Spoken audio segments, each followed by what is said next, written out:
எங்கெல்லாம் இன்னைக்கு காயம் இருக்குதோ முறிவை மாற்றி, முறிவை கட்டி, அடி காயத்தை குணமாக்கும் நாள் இந்த நாள். சந்திரனுடைய வெளிச்சம் சூரியனுடைய வெளிச்சம் போல ஆண்டு சொல்லாரு. சந்திரனுடைய வெளிச்சம் எப்படி இருக்குதோ, சூரியனுடைய வெளிச்சம் எப்படி இருக்குதோ சொல்றாரு. நீ காயத்துல தான் இருந்த, ரொம்ப காயத்துல இருந்த, ரொம்ப ஒரு முறிக்கப்பட்ட நிலைமையில, உடைக்கப்பட்ட அனுபவத்துல. எப்படிப்பட்ட வசனம் பாருங்க, ஏசாயா 30:26 பயங்கரமான வசனம். முறிவை கட்டி, முறிஞ்சு போச்சு, எலும்பு முறிஞ்சு போச்சுன்னா அதை கட்டுவாங்க இல்லையா, கட்டு போடுவாங்க. ஆண்டவர் சொல்லாரு, எதெல்லாம் முறிஞ்சு இருக்குதோ நான் இந்த கட்டி அதை ஒண்ணு சரி பண்றேன் மகளே, அந்த காயத்தை சரி பண்றேன். பிரதர் சிஸ்டர், ஆண்டவர் நீங்க சொல்றாரு, அதை நான் சரி பண்றேன், கவலைப்படாதீங்க. காயம் கட்டுகிற நேரம் இது. கணவனால் காயப்பட்டிருக்கிறீங்களா? மனைவியால் காயப்பட்டிருக்கிறீங்களா? பிள்ளைகளால் காயப்பட்டிருக்கிறீங்களா? சில ஜனங்களால் காயப்பட்டிருக்கிறீங்களா? சில மாமனார் மாமியாரால் காயப்பட்டிருக்கீங்களா? சில பெற்றோர்களால், சில உறவுகளால் காயப்பட்டிருக்கிறீங்களா? முறிஞ்சு போன அனுபவத்தில் இருக்கிறீங்களா? உடைஞ்சு போன அனுபவத்தில் இருக்கிறீங்க. நீங்க ஆண்டு சொல்ல, நான் கட்டுறேன், அதை யாராலும் மாற்ற முடியாது. ஆண்டு சொல்லாரு, வெறும் முறிவை மட்டும் கட்டுற, அடியில ஒரு காயம் இருக்குது, அது டாக்டரால கூட கண்டுபிடிக்க முடியாது, மருத்துவரால கூட கண்டுபிடிக்க முடியாது. எனக்கு ஒரு பாப்பாவை தெரியும், என்னென்னமோ டெஸ்ட் எடுத்து பாக்குறாங்க, அந்த டெஸ்ட் இந்த டெஸ்ட் எடுத்து பாக்குறாங்க, என்னென்ன தெரியல. ஆனா ஆண்டவர் சொல்லாரு, டாக்டர்களால கண்டுபிடிக்க முடியல, மருத்துவ அறிக்கையினால் கண்டுபிடிக்க முடியல, மருத்துவ ரிப்போர்ட்டால் கண்டுபிடிக்க முடியல. அப்படி ஒரு அடி காயம் இருக்கிறது, நான் அதை குணமாக்குகிறேன் நாள் இந்த நாள், நான் விடுதலை ஆக்குகிற நாள் இந்த நாள். இந்த 99வது நாள் என் காயம் கட்டப்படுகிறது. யாராலும் தடுக்க முடியாது. என் காயம் கட்டப்படு 100%. என் காயத்தை தேவன் கட்டுகிறான். இப்போ ஆண்டவர் என்ன சொல்றாரு தெரியுமா? முதல்ல உடைஞ்சதை சரி பண்றேன். முறிந்த எறும்பு எதெல்லாம் உடைஞ்சு போச்சுதோ, முறிவுகள் என்ன அர்த்தம்? பிரேக்கிங். கணவன் மனைவிக்குள்ள ஒரு பிரேக்கப், சில பிரேக்கப்புகள். ஆண்டவர் சொல்ற, முறிஞ்ச எல்லாத்தையும் நான் கட்டுறேன். முறிஞ்சதை கட்டிட்டு அடியில சில காயம் இருக்குது, அந்த காயத்தை நான் சரி பண்ணிட்டு, ஆண்டவர் இப்ப சொல்றாரு பாருங்க, ஒரு வெளிச்சம், சந்திரனுடைய வெளிச்சம் சூரியனுடைய வெளிச்சத்தை போலவும், சூரியனுடைய வெளிச்சம் ஏழத்தனை. ஆண்டவர் சொல்றாரு, நான் முறிஞ்சதெல்லாம் எப்படி தாரேன் தெரியுமா? 7 தனையான 7 மடங்கு, 7 தனையான பகலின் வெளிச்சத்தை போல. இன்னைக்கு உங்களை பார்த்து தீர்க்க தரிசனமா பேசுறேன் பிரதர் சிஸ்டர். ஆண்டவர் சொல்றாரு, 7 மடங்கு வெளிச்சம். இதுவரைக்கும் உங்க வாழ்க்கையில நீங்க பார்க்காத 7 மடங்கு வெளிச்சத்தை இந்த மார்ச்சில விசுவாசிக்கிற பிள்ளைகளுக்கு நடக்க போகுது. இந்த மார்ச்சில 7 மடங்கு வெளிச்சம், 7 டைம்ஸ் 7 மடங்கு வெளிச்சத்தை, 7 மடங்கு. நான் தீர்க்க தரிசனமா பேசுறேன். ரோசி சிஸ்டர் ஸ்ரீலங்கா 7 மடங்கு, அஜிதா சிஸ்டர் நாகர்கோயில் 7 மடங்கு, தெரசா சிஸ்டர் நாகர்கோயில் 7 மடங்கு, Ruth sister, Rebecca sister, Malathi sister, ஷக்கட்டாரம், ராபின் பிரதர், ஜாசு sister, Sarah Phoebe sister, Angel Parthiban, Clara, எஸ் இணைஞ்சிருக்கிற ஒவ்வொரு பிள்ளைகளை பார்த்து சொல்றேன். கவிதா சிஸ்டர் 7 மடங்கு பிரகாசிக்க போகிறது இந்த மார்ச்ல. தீர்க்க தரிசனமா சொல்றேன். 7 டைம்ஸ். ஃப்ளோரா சிஸ்டர் 7 மடங்கு, 7 டைம்ஸ். கவலைப்படாதீங்க. பவுல சீலாவை அநேக அடிகள் அடித்தார்கள், அநேக அடிகள் அடித்து சிறைச்சாலையில கொண்டு போய் வைக்கிறாங்க, காவல் வைக்கிறாங்க. நான் சொல்றேன், உங்க வாழ்க்கையில ஒருவேளை இந்த சிறைச்சாலை அனுபவங்கள் இருக்கலாம், ஒருவேளை காயமா இருக்கலாம். இந்த காயத்துல ஆண்டவர் துதிக்க ஆரம்பிங்க. பவுல சீலாவை என்ன செய்யறாங்க தெரியுமா? நடு ராத்திரியில அவங்களை அடிச்சு பத்திரமா கொண்டு போய் சிறைச்சாலையில வச்சிருக்காங்க. எல்லாருக்கும் முன்பா அடிக்கிறாங்க, ஆனா அடிச்சு கொண்டு போய் சிறைச்சாலையில வைக்கிறாங்க. ஆனா நடு ராத்திரியில இந்த காயத்தின் நடுவில், இந்த கஷ்டப்பட்ட நிலைமையில, இந்த முறிக்கப்பட்ட நிலைமையில, நடுராத்திரியில பவுலும் சீலாவும் ஜெபம் பண்ணி தேவனை துதிக்க ஆரம்பித்தார்கள். நான் சொல்றேன், இந்த காயத்தின் நடுவில் நீங்க ஜெபிங்க. காயத்தின் நடுவில் துதிக்க ஆரம்பிக்க, வெற்றி நிச்சயம். முறிக்கப்பட்டதெல்லாம் ஒன்று சேரப்போகுது, பிரேக்கப் ஆன எல்லாம் ஒன்று சேரப்போகுது. அந்த காயத்தின் நடுவில் அடித்தார்கள், வஸ்திரங்களை கிழித்தார்கள், காயப்படுத்தி கொண்டு சிறைச்சாலையில் வைக்கிறாங்க. ஆனா அங்கே துதித்தார்கள். நான் சொல்றேன், காயத்தின் நடுவில் துதிக்கிற பிள்ளைகள், காயத்தின் நடுவில் ஜெபிக்கிற பிள்ளைகளை தேவன் வெற்றியை, தேவன் மாற்றத்தை தர வல்லவர், தேவன் விடுதலை தர வல்லவர். நடந்தது என்ன தெரியுமா? காயத்தின் நடுவில் உட்கார்ந்து ஜெபிக்கிறார்கள், காயத்தின் நடுவில் உட்கார்ந்து துதிக்கிறார்கள். துதிக்கிற வேளையில சிறைச்சாலையின் அஸ்திபாரங்கள் அசைந்தது. சொல்றேன், காயத்தின் நடுவில் ஜெபிக்கிற பிள்ளைகளுடைய சிறைச்சாலையின் அஸ்திபாரங்களை தேவன் அசைய பண்ணுகிறார். பூமி மிகவும் அதிர்ந்தது. காயத்துல ஜெபிக்கிறதா கஷ்டம். நான் சொல்றேன், இந்த காயத்துல ஜெபிங்க, இந்த பிரச்சனையில ஜெபிங்க, இந்த முறிக்கப்பட்ட அனுபவத்துல ஜெபிங்க, இந்த உடைக்கப்பட்ட அனுபவத்துல ஜெபிங்க. எஸ் சடுதியில் ஒரு செகண்ட்ல சடுதியில் ஜெபிக்கிற பிள்ளைகள். பவுலும் சீலாவும் பாடி ஜெபித்த வேளையில சிறைச்சாலையின் அஸ்திபாரங்கள் அசைந்தது, கதவுகள் திறவுண்டது, கட்டுகள் கலந்து போயிட்டு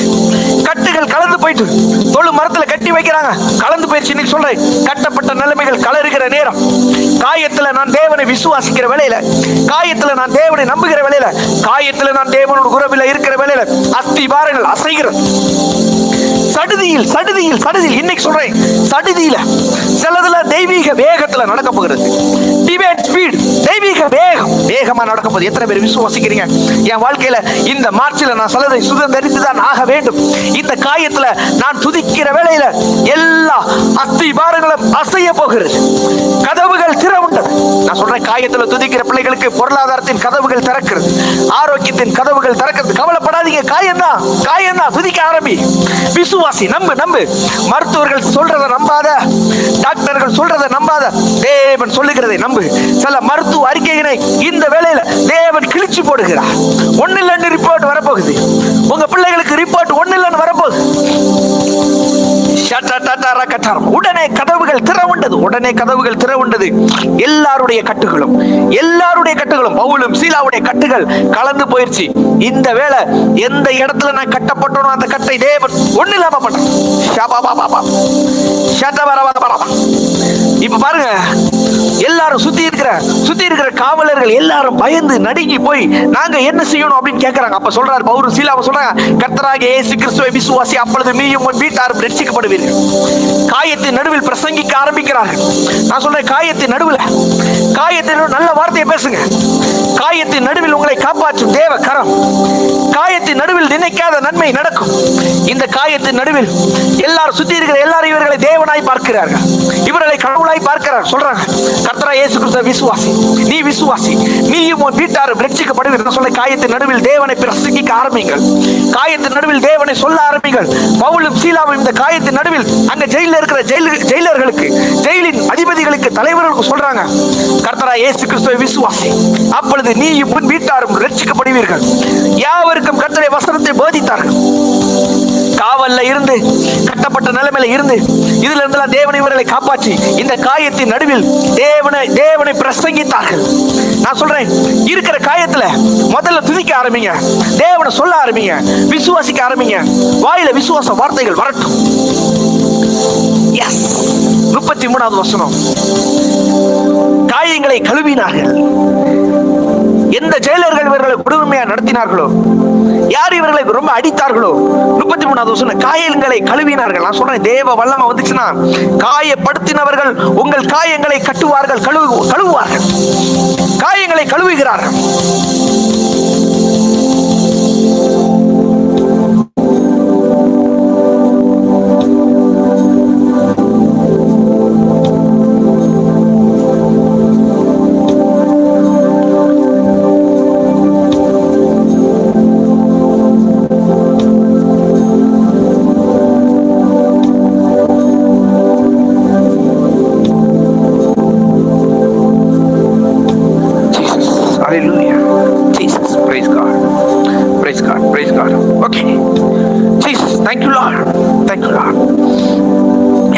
இப்போ காயத்துல ஒரு காயப்பட்ட நிலைமையில இருக்காங்க, காயப்பட்ட நிலைமையில அடிச்சு கொண்டு போய் சிறைச்சாலையில வச்சு தொழு மரத்துல கட்டி வச்சிருக்கிறாங்க, ஜெபிக்கிறாங்க. ஒரு அற்புதம் நடக்குது. இப்போ என்ன நடந்துச்சு தெரியுமா? இவங்க வசனத்தை பிரசங்கிக்கிறாங்க, அநேகருக்கு ஞானஸ்நானத்தையும் கொடுத்துட்டாங்க, வசனத்தை பிரசங்கிக்கிறாங்க. அந்த 39வது வசனம் சொல்லுது பாருங்க, அவர்கள் தயவாய் பேசி. இப்போ யாரு காயப்படுத்தினார்களோ அவர்கள் தயவாய் பேசி, தயவுனா என்ன அர்த்தம்? இவர்களை பார்த்து இவங்க கிட்ட ரொம்ப பொறுமையா பேசுறாங்க, உங்களுக்கு தெரியாம அடிச்சுட்டு எங்களை மன்னிச்சிருங்கன்னு சொல்லி தயவாய் பேசி இவர்களை வெளியே அனுப்புகிறார்கள். நான் இன்னைக்கு உங்களை பார்த்து பேசுறேன், யார் யாரெல்லாம் நெகட்டிவாய் பேசினார்களோ தயவாய் பேசி, ஆண்டவர் சொல்றார், எப்படி பவுலும் சீலாவை பார்த்து தயவாய் பேசி வெளியே அனுப்பினார்களோ, இதே மாதிரி இன்னைக்கு எனக்கு விரோதமா அநேகர் பேசி இருக்கலாம். அவர்கள் எல்லாரும் தயவாய் பேசுகிற மாதிரி தேவன் சில காரியங்களை செய்ய போவார். அடித்தது உண்மைதான், ஆனா இப்ப தயவாய் பேசுகிற மாதிரி ஒரு பவுலும் சீலாவும் துதித்த வேளையில ஒரு அற்புதம் நடந்துச்சு. இன்னைக்கு அந்த அற்புதத்தை தேவன் உங்க மேல செய்ய போகிறான்.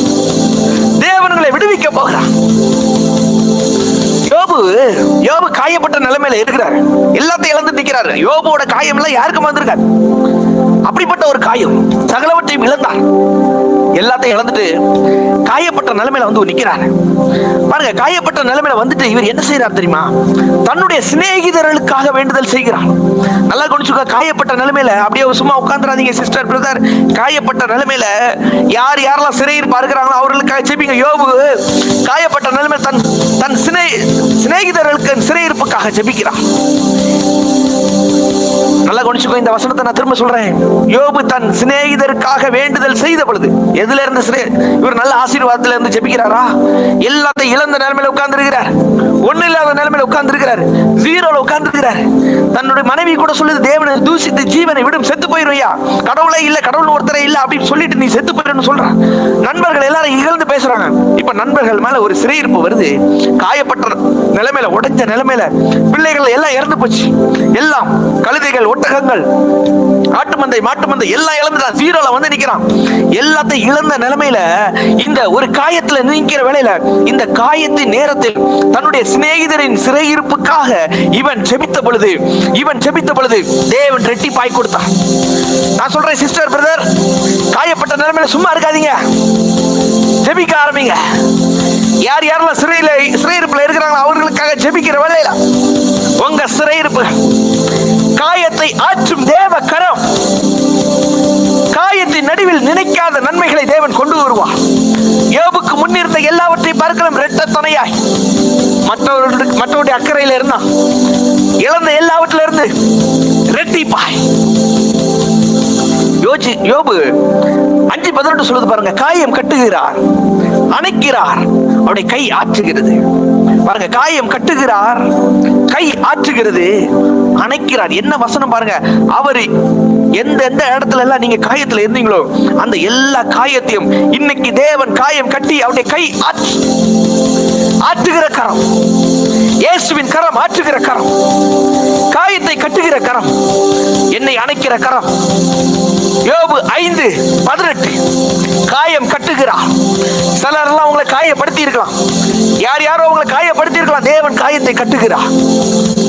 எஸ், யாரோ உங்களை அடிச்சிருக்கலாம். தேவன் அணைக்கிறார், ஆற்றுகிறார். சொல்லுங்க, தேவ கரம் என்னை ஆற்றுகிறது, அணைக்கிறது. இதே யோபு ஒரு வேதனையில் உட்கார்ந்து சொல்றாரு பாருங்க. யோபு 34:6 சொல்றாரு, எனக்கு உண்டான காயம் ஆறாததா இருக்கிறது. எனக்கு ஒரு காயம் உண்டாயிருக்குது, இது ஆறவே இல்லை, ஆறாத காயம். அப்படி ஒரு ஆறாத ஒரு ஹெவியான காயத்தில் உட்கார்ந்துட்டு இவர் மற்றவர்களுக்காகவும் தேவரீர் சகலத்தையும் செய்ய வல்லவர், ஒரு ஆறாத காயத்தில் உட்கார்ந்து தேவரீர் சகலத்தையும் செய்ய வல்லவர்னு சொன்னப்ப காயத்தை ஆச்சு 120 வருஷம் நல்லா வாழ வச்சாரு. ரெட்டிப்பான ஆசீர்வாதத்தை கொடுத்து ஒருத்தர் எருசலேமில் இருந்து எரியோவுக்கு போறார். எருசலேம் நல்ல ஆசீர்வதிக்கப்பட்ட இடம். எருசலேமில் இருந்து எரியோவுக்கு போக கூடாது. ஆனா எரியோவில இருந்து எருசலேமுக்கு வரலாம். எருசலேம்ங்கிறது நல்ல இடம், நல்ல ஆசீர்வதிக்கப்பட்ட இடம். இந்த ஆசீர்வதிக்கப்பட்ட இடத்துல இருந்து இவர் ஒரு சபிக்கப்பட்ட இடத்துக்கு போறார். எருசலேமில் இருந்து எரியோவுக்கு போனார். எரியோவுக்கு போகிற வேளையில கள்ளர் கையில் அகப்பட்டாரு. கள்ளர்கள் அவர் வஸ்திரங்களை உரிந்து அவனை காயப்படுத்தி, உயிரை அரைக்குற உயிரா நல்ல காயப்படுத்தி பாதி உயிரில விட்டுட்டு போயிட்டாங்க. அப்போ ஒரு ஆசாரியன் அங்க வராரு. பார்த்துட்டு பக்க வழியை கடந்து போறாரு. ஒரு லேவியன் வராரு, அவரு பக்க வழியா கடந்து போறாரு. பாருங்க, நீங்க அநேக முறை சில கள்ளர்கள் சிலர் உங்களை காயப்படுத்தின இடத்துல காயப்படுத்திட்டு அப்படியே உங்களை விட்டுட்டு குற்று உயிரா போயிருக்கலாம். ஆனா ஆண்டவர் இன்னைக்கு சொல்றாரு, அந்த இடத்துல என் கரம் செயல்படுது. சமாரியன் வருகிறார், காயத்தை கட்டி, உங்க காயத்தை கட்டுகிற ஒரு நல்ல சமாரியன் வருகிறார். சமாரியன் ஒருவர் வருகையில் அவனை கண்டு மனதுருகி இயேசு மனதுருகுகிறார். நல்ல சமாரியன் இயேசு மனதுருகுகிறார். உங்க காயத்தை பார்த்து இயேசு மனதுருகுகிறார். காயங்களில் எண்ணெயும் திராட்சை ரசமும் வார்த்து லூக்கா லூக்கா 10வது அதிகாரம் 33வது வசனம் 34வது வசனம் சொல்லுது, மனதுருகி காயத்தை பார்த்து மனதுருகிற நல்ல கர்த்தர். குடும்ப உறவுகளை பிரிக்கப்பட்ட நிலைமையில இருக்கிறீங்களா? உங்க காயத்தை பார்த்து தேவன் மனதுருகுகிறார். வியாதியில பிடிக்கப்பட்ட நிலைமையில இருக்கிறீங்களா? உங்க காயத்தை பார்த்து நல்ல சமாரியனாகிய இயேசு மனதுருகுகிறார். எந்த இடத்துல இன்னைக்கு நீங்க பிடிக்கப்பட்ட நிலைமையில இருக்கிறீங்களோ, எந்த இடத்துல நீங்க இன்னைக்கு காயப்பட்ட நிலைமையில இருக்கிறீங்களோ, இன்னைக்கு ஆண்டவர் சொல்ல, நல்ல சமாரியன் இயேசு அவர் என் காயத்தை கண்டு அவர் மனதுருகி கிட்ட வந்து அவருடைய காயங்களில் எண்ணெயும் திராட்சை ரசமும் வார்த்து காயங்கள் கட்டி என் காயத்தில் அவர் கரத்தை வைக்கிறார். அவருடைய கரம் தொடுகிறது. என் காயத்தை ஆற்றும் தேவ கரம் நல்ல சமாரியன் இயேசு என் காயத்தை ஆற்றுகிற அவருடைய தேவ கரம் இன்னைக்கு இறங்குகிறது. கட்டி அவன் தன் சுய வாகனத்தின் மேல் ஏற்றி அவருடைய வாகனத்தின் மேல் என்ன ஏற்றி ஒரு சத்திரத்துக்கு கொண்டு போய் அவனை பராமரித்தான். ஒரு நல்ல மருத்துவமனையில் கொண்டு போய் அவனை பராமரித்தான். நான் சொல்றேன், நல்ல சமாரியானா இயேசு என்னை அப்படியே பரலோகத்துக்கு கொண்டு போய் என்னை பராமரித்து சத்திரம்னா என்ன அர்த்தம் தெரியுமா? பரலோக வாழ்க்கையை எனக்கு தந்து இந்த பூமியில இருக்கிற உபத்திரவத்தை எல்லாம் மாற்றி எனக்கு பரலோக வாழ்க்கையை தந்து நல்ல சமாரியன் இன்றைக்கு உங்க சரீரத்தில் இருக்கிற எப்பேற்பட்ட பலவீனமா இருந்தாலும் சரி, தேவன் அதை மாற்றப்படுகிறார். அதை ஒண்ணுமில்லாமல் பண்றார். பரலோக வாழ்க்கை, பரலோக வாழ்க்கை ஆபரேஷன் இல்ல, மருந்து மாத்திரைகள் இல்ல, வியாதியை உன்னை விட்டு விலக்குவேன். வியாதி இல்லாத வாழ்க்கை தேவன் இயேசு இந்த பூமியில உங்களுக்கு வியாதி இல்லாத வாழ்க்கையை வச்சிருக்கார். வசனம் சொல்லுது, வியாதியை உன்னை விட்டு விலக்குவேன். மெய்யாகவே நம்முடைய பாடுகளை ஏற்றுக்கொண்டார், நம்முடைய துக்கங்களை சுமந்தார். இயேசுவின் தழும்புகளால் நீங்கள் சுகமானீர்கள். இயேசுவின் தழும்புகளால் விடுதலை ஆனேன். சத்திரத்துக்கு கொண்டு வந்து பரலோகத்துல என்ன கொண்டு வந்து 2 பணத்தை கொடுத்து இவனை விசாரித்து ஏதாவது இவனுக்கு பிரச்சனைனா சொல்லுங்க, நான் காசு தாரேன்னு சொல்லி ஆண்டவர் எனக்காக குற்றூராய் விடப்பட்ட ஒருத்தனுக்காக, எருசலேமிலிருந்து எரிகோவுக்கு போன ஒருத்தனுக்காக இயேசு நல்ல சமாரியனான இயேசு இறங்கி வந்து அவன் காயத்தை கட்டினார். இன்னைக்கு நான் சொல்றேன், எந்த காயமா இருந்தாலும் சரி, இன்றைக்கு தேவன் அதை கட்டுவது, அதை மாற்றுவது, தேவ கரம் அதை மாற்றுவது உண்மை. அதை யாராலும் மாற்ற முடியாது, யாராலும் மாற்ற முடியாது. நான் சொல்றேன், இந்த காயத்தின் நேரத்துல உங்க வாயில நல்ல வார்த்தை வந்துட்டே இருக்கணும். நமக்கு காயப்பட்ட வேலையில மட்டும்தான் வலிக்குது, ஐயோ என்னால தாங்க முடியல, காயத்தின் நேரத்துல நல்ல வார்த்தை வரவே வராது. நெகட்டிவா தான் பேசிட்டே இருப்போம். அடுத்து என்ன நடக்கும், அடுத்து என்ன நடக்கும்னு சொல்லி இந்த காயத்தின் நேரத்துல நம்மளால நல்ல வார்த்தையே வராது. ஆண்டவர் ஒருத்தர் இருக்காரா, ஏன் இப்படி காயம் எனக்கு வருது, ஏன் எனக்கு இப்படி நடக்குது சொல்லிட்டு எப்பயுமே ஒரு நெகட்டிவாவே பேசிட்டு இருப்பேன். காயத்தின் நேரத்தில் நல்ல வார்த்தை வராது.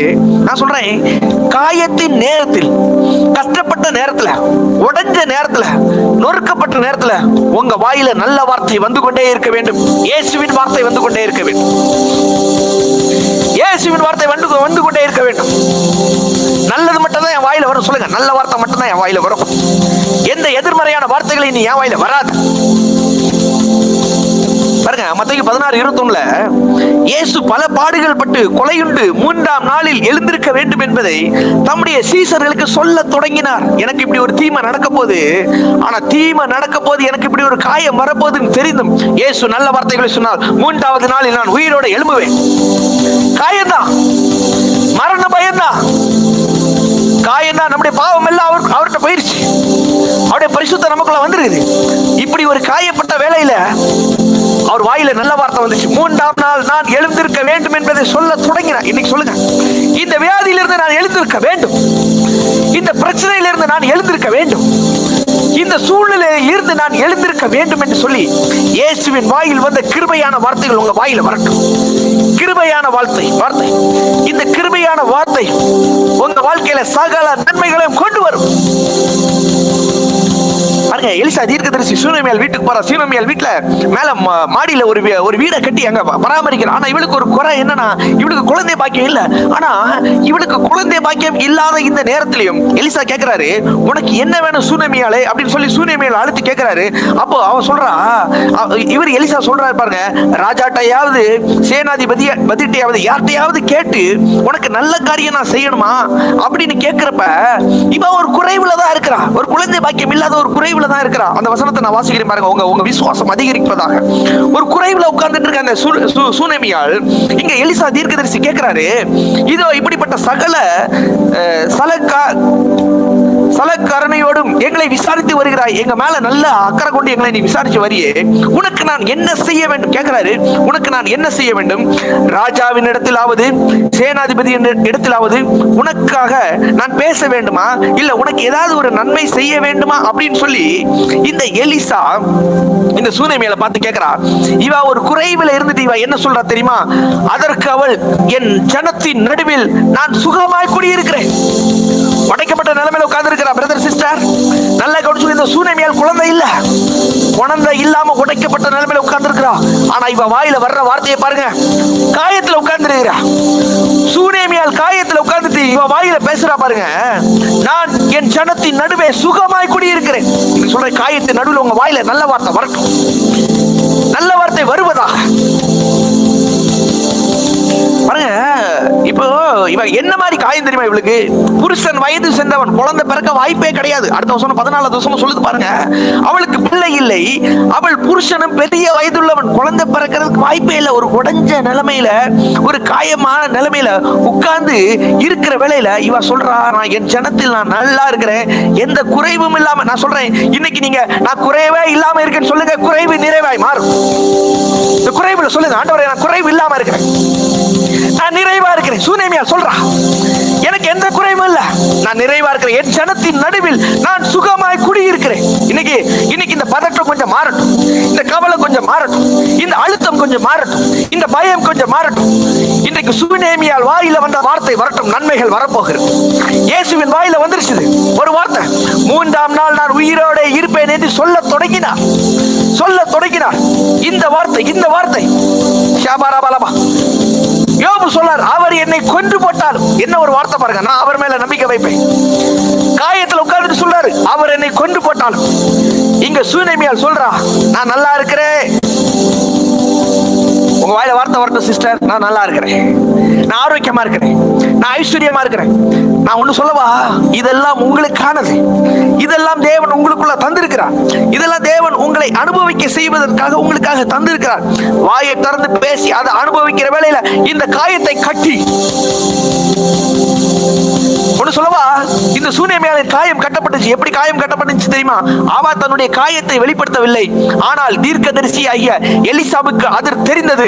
16வது வசனம், நீ பிராண உற்பத்தி காலத்தில் ஒரு குமாரனை அணைத்துக் கொண்டிருப்பாய். நல்ல வார்த்தையை பேசினா, வாயில நல்ல வார்த்தை வந்துச்சு, நான் நல்லா இருக்கேன், நீ நல்லா இருக்கேன்னு சொன்ன மாதிரியே தேவன் அவளை நல்லா மாத்தினார்.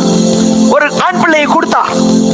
பிராண உற்பத்தி காலத்தில் ஒரு ஆண் பிள்ளையை கொடுத்தார்.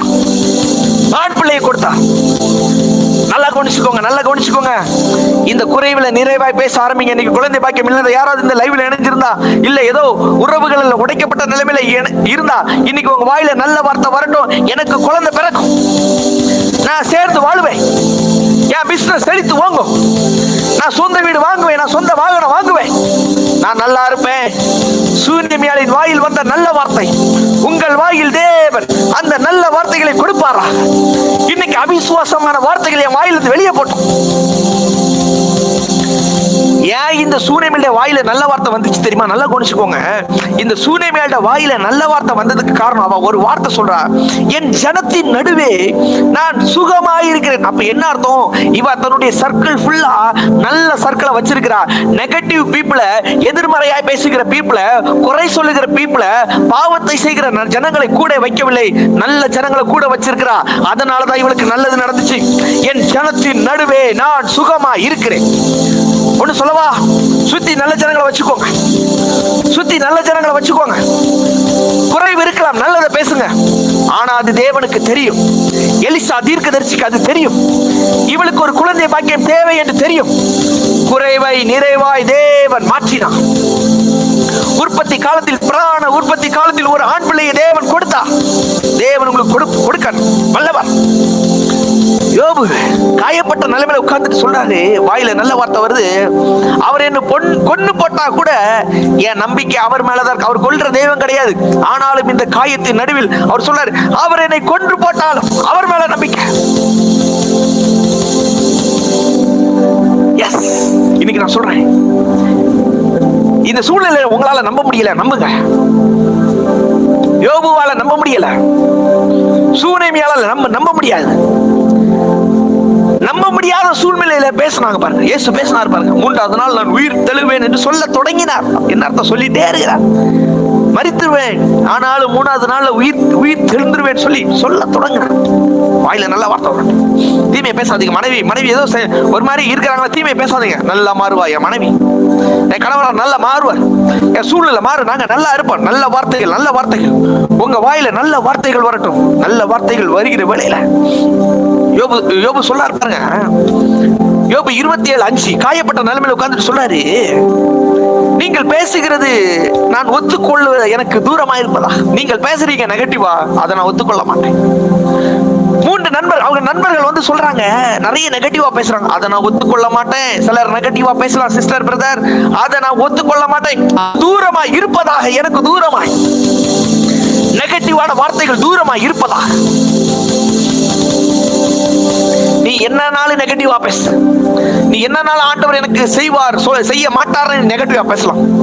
என்னன்னாலும் டாக்டர் நிறைய ஜனங்கள் இந்த மாதிரி நெகட்டிவா பேசலாம். நான் ஒத்துக்கொள்ள மாட்டேன். என் வாய் அதை ஒத்துக்கொள்ளாது. நீங்கள் பேசுகிறது நீதி என்றும் நான் ஒத்துக்கொள்வது எனக்கு தூரமா இருப்பதாக. நீங்க பேசுறது ஒருவேளை நெகட்டிவா இருக்கலாம், நடக்காதுன்னு பேசலாம், அது எனக்கு தூரமாய் போவதாக சொல்றாரு. என் ஆவி பிரிய மற்றும் என் உத்தமத்தை என்னை விட்டு விலக்கு. காயப்பட்ட நிலைமையில உட்கார்ந்துட்டு என்ன வார்த்தை பேசுறாரு யோபு. இந்த வார்த்தை உங்க வாயில வருதா பிரதர், சிஸ்டர்? சாக போற நிலைமையில உட்கார்ந்து இருக்கிறார், எல்லாத்தையும் இழந்த நிலைமையில உட்கார்ந்து இருக்கிறார். மனைவியும் சரியில்லை, மனைவியும் நெகட்டிவா பேசுது, நண்பர்களை நிறைய நெகட்டிவா பேசுறாங்க, எல்லாரும் நெகட்டிவா பேசுறாங்க. நான் ஒத்துக்கொள்ள மாட்டேன். நீ சொல்லு, நான் ஒத்துக்கொள்ள மாட்டேன். யோபு 27:5 நான் ஒத்துக்கொள்ள மாட்டேன். நீங்க பேசுறத நான் ஒத்துக்கொள்ள மாட்டேன். இன்னைக்கு டாக்டர் பேசுறத நான் ஒத்துக்கொள்ள மாட்டேன். சொல்லுங்க, இந்த ரிப்போர்ட் கிளியட்டும், இந்த சுகர் ரிப்போர்ட் கிளியட்டும். நீங்க பேசுறத நான் ஒத்துக்கொள்ள மாட்டேன். தேவன் சொல்றத மட்டும்தான் நான் ஒத்துக்கொள்வேன். தேவன் எதை சொல்றாரோ அது மட்டும் தான் என் வாழ்க்கையில நடக்கும். சொல்றேன், என் ஆவி பிரிய மட்டும் என் உத்தமத்தை என்னை விட்டு விலக்க மாட்டேன். நான் சாகர வரைக்கும் தேவன் மேல வச்ச நம்பிக்கை நான் விட மாட்டேன். அதனாலதான் தேவன் இழந்ததை இரட்டிப்பாய் கொடுத்தான். என் உத்தமத்தை விட்டு விலகே. ஆண்டவர் சொல்றாரு. யோபு நிதானமா பேசலாம். யோபு 42:7 சொல்றாரு பாருங்க. யோபு எவ்வளவு நல்ல கேரக்டரா இருக்கிறார் பாருங்க. யோபு 42:7 சொல்றாரு, யோபு என்னை குறித்து நிதானமாய் பேசினது போல நீங்க பேசல. யோபு வாயில நிதானமான வார்த்தை வருது. நான் சொல்றேன், காயப்பட்ட நிலைமையில, ஒடுக்கப்பட்ட நிலைமையில நிதானமாய் பேசுங்கள், நல்ல வார்த்தைகளை பேசுங்கள், விசுவாசத்தை பேசுங்கள், அதிகாரத்தை பேசுங்கள், வெற்றியை பேசுங்கள். இந்த காயத்தின் நேரத்துல நீங்க நல்ல வார்த்தைகளை பேசுகிற வேளையில தேவன் அதை உங்க வாழ்க்கையில பலிக்க பண்ணுவார். பாருங்க, தாவீது ஒரு சூழ்நிலையில காயப்பட்ட நிலைமையில இருக்கிறார். இது என்ன காயப்பட்ட நிலைமை? இது மரண பயம். சவுலை துரத்திட்டு வராரு, காலி பண்ணிடுவான், கிடைச்சா அவ்வளவுதான், தாவீதுக்கு வேற வாய்ப்பே கிடையாது. இப்படி இருக்கிற வேளையில சீப்பூர்ங்கிற இடத்துல போய், சீப்பூர் தேசத்துல போய், சீப்பூர்ங்கிற இடத்துல போய் ஒளிஞ்சு உட்கார்ந்து இருக்கிறார். அங்க போய் ஒளிஞ்சு உட்கார்ந்து இருக்கிற வேளையில இந்த சீப்பூர் ஜனங்கள் போயிட்டு, இங்கதான் தாவீது ஒளிச்சு இருக்கிறார் போய் சவுலுக்கு சொல்றாரு. நல்லா குடிச்சுக்கோங்க, சவுல் வந்து தாவீதை கொல்றதுக்காக தேடிட்டு வராரு. இவர் போய் சீப்பூர் அந்த தேசத்துல போய் ஒளிச்சிருக்கிறார். ஆனா இந்த சீப்பூர் ஜனங்கள் போய் நேர போய் சவுல்ட்டு சொல்றாங்க, தாவீது இங்கதான் ஒளிச்சிருக்கிறாரு, நீங்க வந்தீங்கன்னா தாவீதை கொன்றலாம் அப்படின்னு சொல்லிட்டு சவுலுக்கு போய் என்ன செய்யறாங்கன்னா, சவுலுக்கு போய் சொல்லி கொடுக்குறாங்க. இந்த நேரத்துல இவர் ஒரு வார்த்தை பேசுறாரு. சங்கீதம் 54 இந்த நேரத்துல இந்த ஒரு மரண பயத்துல ஜனங்களும் துரோகம் செய்யறாங்க, கூட இருக்கிற ஜனங்களும் துரோகம் செய்யறாங்க, சவுலும் துரோகம் செய்யறான், எல்லாரும் துரோகம் செய்யற வேளையில ஒரு காயப்பட்ட நிலைமையில வந்துட்டு சங்கீதம் 54 சொல்றான் பாருங்க, உற்சாகத்துடன் நான் உமக்கு பலியிடுவேன். காயப்பட்ட நேரத்தில் சொல்றான், உற்சாகமா நான் பலியிடுவேன், கர்த்தாவே உமது நாமத்தை துதிப்பேன், அது நலமானது. இந்த வார்த்தை உங்க வாயில வருதா பாருங்க. மரண பயம் காயத்துல உட்கார்ந்து இருக்கிறான், சவுலுக்கு பயந்து ஓடிட்டு இருக்கிறான், ஜனங்களை ஏமாத்துறாங்க. முதல்ல அடைக்கலம் கொடுத்தாங்க, அடைக்கலம் கொடுத்துட்டு ஏமாத்துறாங்க. உற்சாகத்தோடு நான் உமக்கு பலியிடுவேன், கர்த்தாவே உமது நாமத்தை துதிப்பேன், அது நலமானது. இந்த வேளையில சொல்றான், நான் உங்களை துதிப்பேன், அது நலமானது. பெஸ்டா பேசுறான், நல்லது பேசுறான், வாயில நல்லதை பேசிட்டு இருக்கான். அடுத்து 7வது வசனம் சொல்றாரு பாருங்க, அவர் எல்லா நெருக்கத்தையும் நீக்கி என்னை விடுவித்தார், என் கண் என் சத்துருக்களின் நீதி சரி கட்டுதலை கண்டது. இவர் சொல்றாரு, விசுவாசமா பேசுறாரு. எல்லா நெருக்கத்திலிருந்து தேவன் என்னை நீக்குகிறார், என்னை விடுவிக்கிறார், என் கண் என் சத்துருக்களின் நீதி சரி கட்டுதலை கண்டது. நாளைக்கு நடக்க போறதெல்லாம் இன்னைக்கு பேசினாரு. அதே மாதிரி அவர் எதெல்லாம் பேசினாரோ அதே மாதிரி அந்த சவுலை ஒரு சின்ன பையன் கொண்டு போட்டான். ஒரு அமலேக்கியன் ஒரு சின்ன பையன் கொண்டு போட்டான். நல்லா கவனிச்சுக்கோங்க. காயத்தின் நேரத்தில் தாவீதை மாதிரி நல்ல வார்த்தைகள் பேசுங்க. காயத்தின் நேரத்தில் யோபுவை போல நல்ல வார்த்தைகள் பேசுங்க. காயத்தின் நேரத்துல அந்த சூழ்நிலையில மாதிரி நல்ல வார்த்தை வரட்டும். இயேசு காயப்பட போறாரு, ஆனா சொல்றாரு, நான் 3ஆம் நாள் உயிரோடு எழுப்புவேன். இந்த வார்த்தை உங்க வாயில வரட்டும். முடிவெடுங்க. இனி நான் தீமையானதை பேச மாட்டேன். என் வாயில இனி தீங்கின் வார்த்தைகள் வராது, நெகட்டிவ் வார்த்தைகள் வராது. இயேசுவின் வார்த்தை, சூனேமியாளின் வார்த்தை, இந்த யோபுவின் வார்த்தை, இந்த தாவீதின் வார்த்தை. காயத்தின் நேரத்தில் நான் நல்லதை பேசுவேன், நான் நல்லதை சுதந்திரிப்பேன், நான் நல்லதை அனுபவிப்பேன், நல்லதை பெற்றுக்கொள்வேன். எத்தனை பேர் விசுவாசிக்கிறீங்க? விசுவாசிக்கிற பிள்ளைங்க ஆமென் சொல்லுங்க. எதுவும் என்னை அசைக்க முடியாது. காயத்தின் நேரத்துல நான் அசைக்கப்பட மாட்டேன். காயத்தின் நேரம் தான், உடைக்கப்பட்ட நேரம் தான். முதல்ல சொல்றேன், நான் நல்ல வார்த்தை பேசுவேன். இப்ப சொல்றேன், காயத்தின் நேரத்துல என்ன யாரும் அசைக்க முடியாது, அசைக்க பண்ண முடியாது. தாவீது சொல்றாரு, சங்கீதம் 125:1 சொல்றாரு, கர்த்தரை நம்புகிறவர்கள் என்றென்றைக்கும் அசையாமல் நிலைத்திருக்கும் சீயோன் பர்வதத்தை போல் இருப்பார்கள்.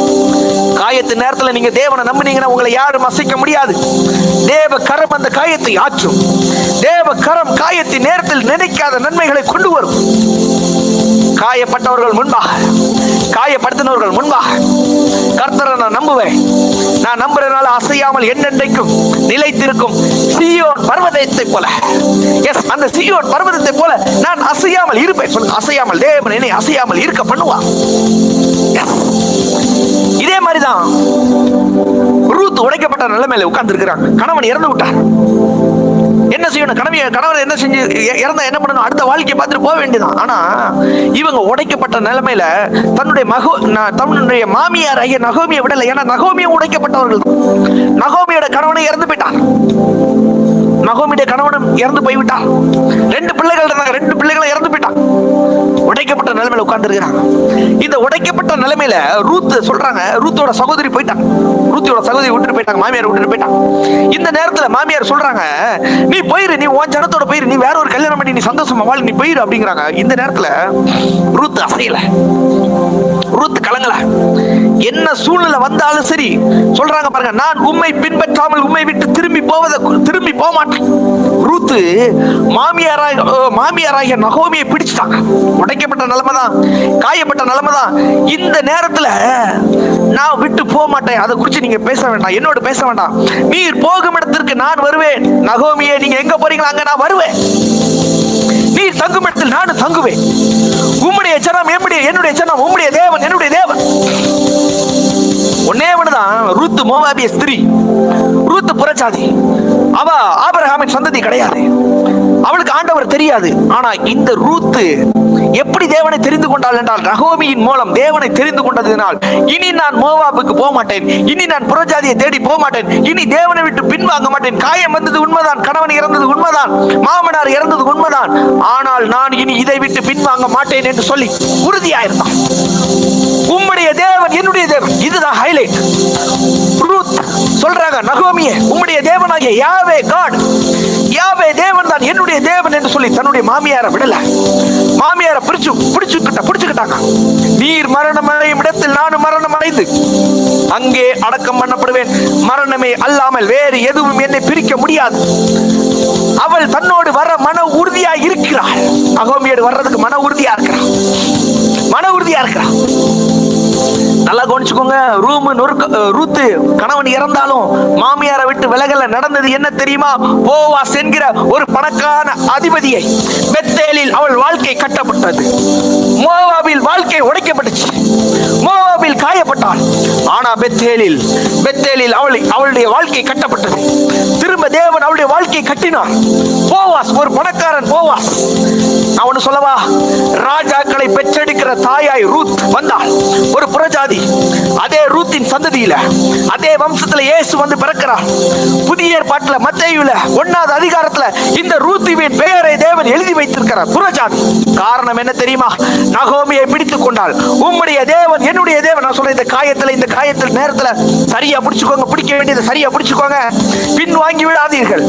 சிலர் நம்மளை ஏமாத்தலாம், சிலர் நமக்கு எதை காமிக்கலாம். இந்த நேரத்தில் நான் பின் வாங்க மாட்டேன் ஆண்டவரே, உங்களை மட்டும் தான் பிரிச்சுப்பேன். இந்த காயத்தின் நேரத்தில் எதுவும் என்னை அசைக்க முடியாது. கர்த்தரை எப்பொழுதும் எனக்கு முன்பாக வைத்திருக்கிறேன். தாவீது சொல்றாரு, சங்கீதம் 16:8 சொல்றாரு, கர்த்தரை எப்பொழுதும் எனக்கு முன்பாக வைத்திருக்கிறேன், நான் அசைக்கப்படுவது இல்லை. அவர் என் வலது பாரிசத்தில் இருக்கிறபடியினால் நான் அசைக்கப்படுவதில்லை. காயம் நடந்தது உண்மைதான், காயப்படுத்தினவர்கள் உண்மைதான். பிசாசு சில காயத்தை கொண்டு வந்திருக்கிறேன், என்னோட சுயத்தினால சில காயங்கள் வந்துருக்கிறது. எப்படியோ சில காயங்கள் வந்துச்சு. என் பிள்ளை லைஃப்ல சில காயங்கள் இருக்கிறது உண்மைதான். ஆனா இது நிரந்தரம் கிடையாது. தேவன் எனக்கு ஒரு ஆசீர்வாதத்தையும் நன்மையும் உயர்வையும் வைத்திருக்கிறார். அது மட்டும் தான் நிரந்தரம். அவரை என் வலது பாரசத்துல வச்சிருக்கிறேன், அவரை எனக்கு முன்பா வச்சிருக்கிறேன். அசைக்கப்பட முடியாது. இன்னைக்கு சொல்றேன், அசைக்கப்பட முடியாது. இந்த யோபு தான் வெரி வெரி பவர்ஃபுல் மேன். அவரு அந்த யோபு எல்லாம் நீங்க எடுத்து வாசிச்சீங்கன்னா அவரு அப்படிப்பட்ட ஒரு குட் கேரக்டர். காயப்பட்டு எல்லாத்தையும் இழந்த நிலைமையில உட்கார்ந்து இருக்கிறாரு. யோபு 31:24 சொல்றாரு, பொன்னின் மேல என் நம்பிக்கை இல்ல, தங்கத்தின் மேல என் ஆதரவு இல்ல, என் ஆஸ்தி பெரிதுன்னு பார்க்கல, எனக்கு கைக்கு மிகுதியா என்னென்னமோ கிடைச்சு, பொண்ணு கிடைச்சிச்சு, வெள்ளி கிடைச்சிச்சு, ஆஸ்தி கிடைச்சிச்சு, எல்லாம் கிடைச்சிச்சு. ஆனா இந்த சூழ்நிலையில கூட நான் தேவனை மட்டும்தான் நம்புவேன், அவரை நம்புவேன். உடைக்கப்பட்ட நிலைமை, காயப்பட்ட நிலைமை, பொண்ணு இல்ல, தங்கம் இல்ல, ஆஸ்தி இல்ல, மிகுதி எதுவும் இல்ல, மிகுதியான ஐஸ்வர்யம் எதுவும் இல்ல, தேவன் மட்டுமே என் நம்பிக்கை. நான் சொல்றேன், கர்த்தர் மட்டுமே என் நம்பிக்கைன்னு சொன்ன பிள்ளைங்களுக்கு ஐஸ்வர்யம் திரும்ப வரும், இழந்த எல்லாம் திரும்ப வரும், குடும்ப வாழ்க்கை திரும்ப வரும். கர்த்தரை நான் நம்பிக்கையா வைத்திருப்பதனால் நான் அசைக்கப்படுவது இல்லை.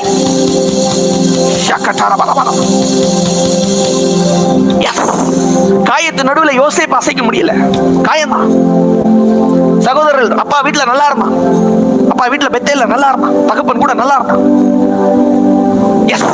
நல்லா இருந்தாரு, யாக்கோபு கூட நல்லா இருந்தாரு. ஆனா திடீர்னு சின்ன வயசுல பிரிக்கப்பட்டார், குழியில கொண்டு வந்தாங்க. போத்திபார் வீட்டுல ஒரு தப்பு செய்யறதுக்கு சில வாய்ப்புகள் கிடைக்குது. ஆனா எந்த சூழ்நிலையிலும் அவன் காயப்பட்ட நிலைமையில அவன் தேவனை உறுதியாய் பிடித்திருந்தார், தேவனை விட்டு பின்வாங்கவே இல்லை. அதே வல்லமை. ஒண்ணு தெரியுமா உங்களுக்கு, ஆதாம் ஏவாள் தேவ பிரசன்னத்துல தான் இருக்கிறாங்க. நான் ஒண்ணு சொல்றேன் சிஸ்டர், நீங்க தேவ பிரசன்னத்துல இருந்தா கூட நீங்க விழ முடியும், தேவ பிரசன்னத்துல இருந்தா கூட உங்களை அசைக்க முடியும். ஆதாம் ஏவாள் ஏதேன்ல தேவ பிரசன்னத்துல தான் இருக்கிறாங்க. ஆனா பிசாசின் சத்தத்தை கேட்டுட்டாங்க. நான் சொல்றேன், நீங்க சபைக்கு வருகிறவர்களா இருக்கலாம், ஜெபிக்கிறவர்களா இருக்கலாம், உறவில இருக்கிறவர்களா கூட இருக்கலாம்.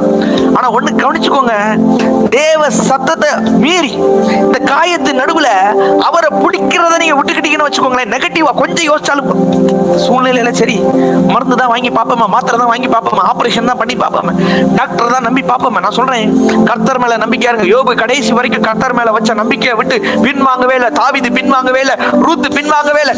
இவர்களை மாதிரி நான் பின்வாங்க மாட்டேன். ஆதாம் ஏவாள் ஏதேன் ஆண்டவரை விட்டு பின்வாங்கிட்டான், அதனாலதான் சாபம் வந்தது. இன்னைக்கு நான் உங்களை பார்த்து சொல்றேன், நான் ஏதேனாகிய தேவனை சரியாக பிடித்துக் கொள்கிறேன், அவரை நான் பிடிச்சுக்கிறேன். நான் அசைக்கப்பட முடியாது, என்னை யாரும் அசைக்க முடியாது.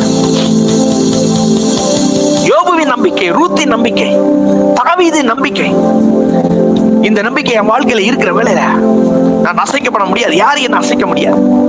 முதல்ல சொன்னேன், நல்லதை மட்டுமே பேசுங்க. காயத்து நடுவில் நல்லதை பேசுங்க, நெகட்டிவா பேசுங்க. வியாதியில நல்லதை பேசுங்க, பிரச்சனை நல்லதை பேசுங்க. அடுத்து சொன்னேன், அசைக்கப்பட மாட்டேன். அசைகிற சூழ்நிலை அசையாம நிற்பேன், உருத்த மாதிரி அசையாம நிற்பேன். அடுத்து ஆண்டவர் இந்த காயத்து நடுவில் எனக்கு சில நன்மைகள் செய்திருப்பார். பாத்தீங்களா, காயத்து நடுவில் எனக்கு சில நன்மைகள் நடந்திருக்குமா நடந்திருக்காது. இந்த காயத்தின் முன்னாடி உங்களுக்கு சில நன்மைகள் நடந்திருக்கும்ல, அந்த நன்மைகளை நினைச்சு பார்க்கணும். ஆண்டவர் செஞ்ச நன்மைகள் ஒருவேளை இப்ப நான் உங்களுக்கு புரியுற மாதிரி சொல்லணும், உங்க கணவர் ஏதோ ஒரு காயப்படுத்தி இப்போ நீங்க பிரிஞ்சு உட்கார்ந்துருக்கீங்க, பிரிஞ்ச நிலைமையில உட்கார்ந்துருக்கீங்க, டிவோர்ஸ் வரைக்கும் போயிருச்சு. வேற திருமணத்தை கூட நீங்க சர்ச் பண்ணி பார்த்துருக்கலாம், வேற திருமணத்தை கூட நீங்க தேடி பார்த்துருக்கலாம். ஆனா இந்த காயப்பட்ட சூழ்நிலையில ஒருவேளை உங்களால காயம் வந்திருக்கலாம், ஒருவேளை உங்க கணவனால காயம் வந்திருக்கலாம். இந்த காயப்பட்ட சூழ்நிலையில உங்க கணவனார் உங்களுக்கு நடந்த நன்மைகளை நினைத்து பாருங்க. இந்த காயத்தின் நடுவில் தேவனால் எனக்கு நடந்த நன்மைகளை யோசித்து பாருங்கள். காயப்படுத்தினவர்களால் எனக்கு வந்த நன்மைகளை நினைத்து பாருங்கள். நான் சொல்றேன், யாரால் காயப்பட்டீர்களோ அவர்கள் செய்த நன்மைகளை நினைத்து பாருங்கள். திரும்ப அவங்க உங்க கூட வந்து சேர்ந்து வாழ போறாங்க. நன்மைகள். சங்கீதம் 40 சொல்லார் பாருங்க, கர்த்தருக்காய் பொறுமையுடன் காத்திருந்தார், அவர் என்னிடமாய் சாய்ந்து என் கூப்பிடுதலை கேட்டார். காயப்பட்ட நிலைமையில் உட்கார்ந்து பேசிட்டு இருக்கிறார். ஆண்டவர் செய்த நன்மையை நான் நினைக்கிறேன். பயங்கரமான குழியில் உளையான சேற்றில் என்னை தூக்கி எடுத்து, எப்படிப்பட்ட சூழ்நிலை, பயங்கரமான குழியிலும் உளையான சேற்றிலும் என்னை தூக்கி எடுத்து என் கால்களை கண்மலையின் மேல் நிறுத்தி என் அடிகளை உறுதிப்படுத்தி நான் தேவனை துதிக்கும் புது பாட்டை என் நாவில் கொடுத்து அநேகர் அதை கண்டு பயந்து கர்த்தரை நம்புவார்கள் அப்படின்னு சொல்லி இவர் ஒரு ஒடுக்கப்பட்ட நிலைமையில பாட்டு பாடுறார். அகங்காரிகளை பொய்யை சார்ந்திருக்கிறவர்களை நோக்காமல் கர்த்தரை தன் நம்பிக்கையை வைக்கிற மனுஷன் பாக்கியவான் சொல்றார். உங்களை மட்டும் தான் நான் நம்பிக்கையா வைப்பேன், பொறுமையா காத்திருக்கிறேன், ஆண்டவர் நான் சார்ந்து இருக்கிறேன், உங்களை சார்ந்து இருக்கிறேன். அதனால இந்த பயங்கரமான படு குழியிலிருந்து என்னை தூக்குற கர்த்தர், உளையான சேற்றிலிருந்து என்னை தூக்கி எடுக்கிற கர்த்தர் என் கால்களை கண்மலையின் மேல் நிறுத்துகிறார், என் அடிகளை உறுதிப்படுத்துகிறார். உறுதி இல்லாத என் வாழ்க்கைய தேவன் உறுதிப்படுத்தி அவரை நினைக்கணும், ஆண்டவர் செய்த நன்மைகளை நினைக்கணும். தாவீது சொல்றாரு, நான் அதற்காகவே ஒரு புதிய பாட்டை பாடுறேன், என் வாயில கொடுத்தார். சொல்றேன் நல்லா நல்லா ஆண்டவரை துதிக்கணும், வாயில பாடணும். பாருங்க, யோசேப்பு பாத்தீங்கன்னா சகோதரர்கள் கொண்டு போய் தூக்கி போட்டான், குழியில போட்டு திரும்ப கொண்டு போய் எகிப்துல வித்துட்டாங்க. இப்ப இவர் ஒரு வார்த்தை பேசுறாரு பாருங்க, ஒரு காயப்பட்ட நிலைமையில எப்படி இவர் ஆண்டவரை நினைக்கிறாருங்க. அந்த யோசேப்பு அந்த காயப்பட்ட சூழ்நிலையில எப்படி ஆண்டவரை நினைக்கிறாரு. ஆதியாகமம் 45:5 சொல்லிருக்கு, என்னை இவ்விடத்தில் மறுபடி விட்டு போட்டதினால் ஒரு தீமை நடந்திருக்கு.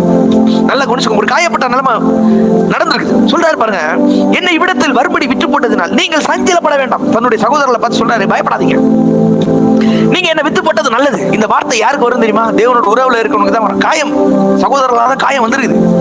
ரொம்ப வருஷத்துக்கு அப்புறம் சகோதரர்களை திரும்ப பார்க்கற இந்த வேலையில அவன் சொல்றான், நீங்கள் சஞ்சலப்பட வேண்டாம், அது உங்களுக்கு விசனமாகவும் இருக்க வேண்டாம், கஷ்டப்படாதீங்க, கவலைப்படாதீங்க. ஆண்டவர் இங்க என்னை எதுக்கு கொண்டு வந்தார்னா, ஜீவ ரட்சனை செய்யும்படிக்கு தேவன் என்னை உங்களுக்கு முன்னே அனுப்பினார். ஜீவ ரட்சனை செய்யும்படி பாருங்க, இவர் ஒரு உடைக்கப்பட்ட நிலைமையில, காயப்பட்ட நிலைமையில நல்ல வார்த்தையை பேசுறாரு பாருங்க. ஜீவ ரட்சனை செய்யும்படிக்கு நினைக்கிறாரு. ஆண்டவர் இங்க எதுக்கு கொண்டு வந்திருக்கிறேன்னா, ஜீவ ரட்சனை அப்படின்னா உங்களை காப்பாற்றுறதுக்காக தான். இந்த பஞ்ச நேரத்துல உங்களை காப்பாற்றுவதற்காக தான் தேவன் என்னை இப்படி கொண்டு வந்தான்னு சொல்லி தான் ஒடுக்கப்பட்ட சூழ்நிலை பேசுறாரு. ஜீவ ரட்சனை செய்யும்படிக்கு அடுத்து சொல்றாரு. 7வது வசனம் சொல்லுது பாருங்க, பூமியிலே உங்கள் வம்சம் ஒழியாமல் இருக்க உங்களை ஆதரிக்கிறதற்காகவும் பெரிய ரட்சிப்பினால் உங்களை உயிரடை காப்பதற்காகவும் தேவன் என்னை உங்களுக்கு முன்னே அனுப்பினார். எந்த சகோதரர்களால் நொறுக்கப்பட்டாரோ, எந்த சகோதரர்களால் உடைக்கப்பட்டாரோ, அதே சகோதரர் இவர் பேசுறாரு. உங்களை ஆதரிப்பதற்காக, உங்களை காப்பதற்காக, உங்களை ரட்சிப்பதற்காக தான் தேவன் முன்னே என்னை அனுப்பினார். இந்த வார்த்தை எல்லாம் யாருக்கு வரும் தெரியுமா? தேவனோட உறவுல இருக்கவனுக்கு மட்டும்தான் வரும். தேவனை ஆழமா அறிந்தவனுக்கு, தேவனோட உறவுல இருந்து அவரை அனுபவிக்கிறவனுக்கு மட்டும்தான் வரும். நான் சொல்றேன், யோசேப்பு தேவனை அனுபவிக்கிறவன். அதான் ஒரு தவறு செய்யணும்னு வாய்ப்பு வந்தப்ப கூட தவறு செய்யல. சிறைச்சாலையில கூட பார்வோன் சொல்றாரு, சிறைச்சாலையில அழைத்து சொல்றாரு, இவன்ட்ட ஒரு வேற ஆவி, ஒரு வித்தியாசமான ஆவி இருக்கு யோசேப்பு. காரணம் என்ன தெரியுமா? அவன் தேவனோட உறவில் இருந்தான். இப்படி தீமை செஞ்ச இடத்துல இவன் வாயில எப்படிப்பட்ட நல்ல வார்த்தை வருது பாருங்க. சகோதரரை பார்த்து சொல்லுவாங்க, உங்களை காப்பாற்றுறதுக்கு ஜீவ ரட்சனை செய்யும்படிக்கு என்ன இங்க கொண்டு வந்திருக்கிறாரு. அடுத்து சொல்றாரு, தேவன் என்னை எகிப்து தேசத்துக்கு முழுவதுக்கும் அதிபதியாய் வைத்தார். இப்ப பேசுறாரு, இந்த எகிப்து தேசத்துக்கு என்னால அதிபதி ஆகல, தேவன் என்னை அதிபதியாக மாற்றினார். எல்லாம் தேவன் தேவன் தேவன் தேவன் என்னை அனுப்பினார். தேவன் உங்களை காப்பதற்காக என்னை முன்னே அனுப்பினார். ஜீவரட்சனை செய்யும்படி தேவன் என்னை அனுப்பினார். எல்லாத்திலையும் நினைக்கிறது யாரை நினைக்கிறார்? தேவனை நினைக்கிறார். நான் சொல்றேன், இந்த வேளையில, இந்த துக்கமோ துயரமான நேரத்தில் தேவனை நினைங்க. தேவன் செய்த நன்மைகளை நினைங்க. தேவன் செய்த நன்மைகளை நினைங்க. 120 வருஷம் அங்க நல்லா வாழ்ந்தாரு. கொஞ்சம் வருஷம் சிறை இருப்புல இருந்தாலும் 120 வருஷம் தேவன் நல்லா வாழ வச்சார். யோசேப்பை நல்லா வாழ வச்சார். நான் சொல்ல, யோசேப்பு எல்லா சூழ்நிலையும் தேவனை நினைத்திருக்கிறார். தேவன் யோசேப்பை உயர்த்தினார். அதே தேவன் உங்களை உயர்த்த வல்லவராயிருக்கிறார். அதே 50:20 சொல்றாரு பாருங்க, நீங்கள் எனக்கு தீமை செய்ய நினைத்தீர்கள், தேவனோ இப்பொழுது நடந்து வருகிறபடியே வெகு ஜனங்களை உயிரோட காக்கும்படிக்கு அதை நன்மையாய் முடிய பண்ண சொல்றாரு. இந்த பஞ்ச தேசத்துல வெகு ஜனங்களை காக்கும்படிக்கும், உங்களை காப்பதற்கும் வெகு ஜனங்களை காக்கும்படிக்கும் நீங்கள் எனக்கு தீமை செய்தீர்கள், தேவன் அதை நன்மையாய். சொல்றேன் சிஸ்டர், சிலர் உங்களை தீமை செஞ்சிருக்கலாம். பிரதர், சிஸ்டர், ஆண்டவர் உங்களை பார்த்து சொல்றார், வெகு ஜனங்களை உயிரோட காக்கும்படிக்கு தேவன் அதை நன்மையாய் முடிய பண்ணுங்க. வெகு ஜனங்களை நான் உயிரோட காக்கும்படிக்கு தேவன் அதை நன்மை. எத்தனை பேர் விசுவாசிக்கிற பிள்ளைங்க ஆமென் சொல்லுங்க. வெகு ஜனங்களை காக்கும்படிக்கு தேவன் அதை நன்மையாய். இதே மாதிரிதான் திரும்ப திரும்ப யோபு தான் வராரு பாருங்க. யோபு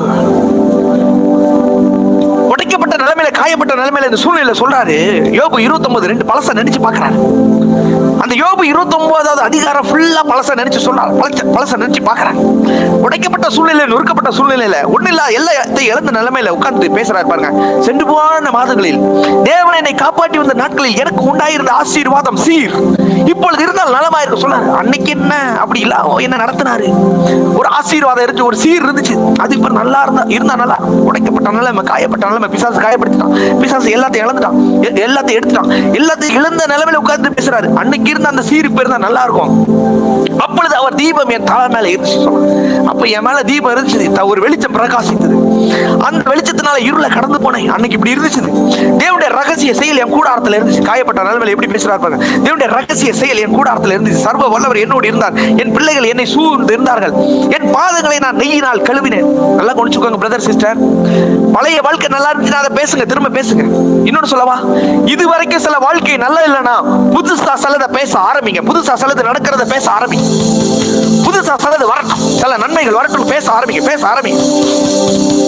என் பாதங்களை நெய்யினால் கழுவினேன். அந்த செல்வ நாட்களின் சீர் இப்போது இருந்தால் நல்லா இருக்கும். அன்னைக்கு நல்லா இருந்த அந்த நாள் இப்ப இருந்தா நல்லா இருக்கும். சொல்லுது பாருங்க. அன்னைக்கு என் மேல ஒரு மரியாதை இருந்துச்சு. வாலிபர்கள் என்னை கண்டு ஒளித்துக் கொள்வார்கள். கிழக்கத்திய புத்திரர்கள் எல்லாரை விட பெரியவனா இருந்த வாலிபர்கள் யோபு பார்த்தா ஒளிச்சு இருப்பாங்க. முதியோர்கள் எழுந்திருந்து நிற்பார்கள். பழசெல்லாம் பேசுறான். அன்னைக்கு அப்படி இருந்தேன். வாலிபர்கள் என்னை கண்டு ஒளித்துக் கொள்வார்கள், முதியோர்கள் என்னை கண்டு எழுந்து நிற்பார்கள். பிரபுக்கள் பேசுவதை நிறுத்தி கையினால் தங்கள் வாயை, என்ன நான் அந்த இடத்துல டிராவல் பண்ணி போறேன்னா சில பிரபுக்கள் இருப்பாங்க, சில தலைவர்கள் இருப்பாங்க, என்ன பார்த்தா வாயை மூடிடுவாங்க. அந்த அளவுக்கு எனக்கு மரியாதை இருந்துச்சு. பழசெல்லாம் பேசுறான். நல்லா கவனிச்சுக்கோங்க. நினைங்க, ஆண்டவர் செஞ்ச பழசெல்லாம் நினைங்க. பிரபுக்கள் பேசுகிறதை நிறுத்தி தங்கள் வாயை பற்றிக் கொள்வார். 12வது வசனம், முறையிட ஏழையும் திக்கட்ட பிள்ளைகளையும் உதவியற்ற ரட்சித்தேன் சொல்றாரு.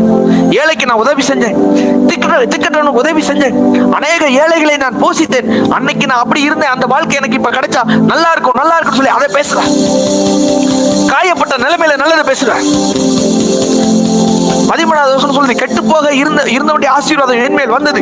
விதவையின் இருதயத்தை கம்பீரிக்க பண்ணினேன். விதவையின் இருதயத்தை எல்லாம் நான் கம்பீரிக்க பண்ணினேன். அன்னைக்கு ஆண்டவர் எனக்கு இவ்வளவு நன்மைகள் செய்தார்னு சொல்லி அதை யோபு நினைச்சு பார்க்கிறார். ரகசிய செயல் என் கூடாரத்துல இருந்துச்சு. நான் சொல்லவா, இவன் நினைச்சு பார்த்தான், இழந்ததெல்லாம் ரெட்டிப்பா பெற்றுக்கொண்டான்.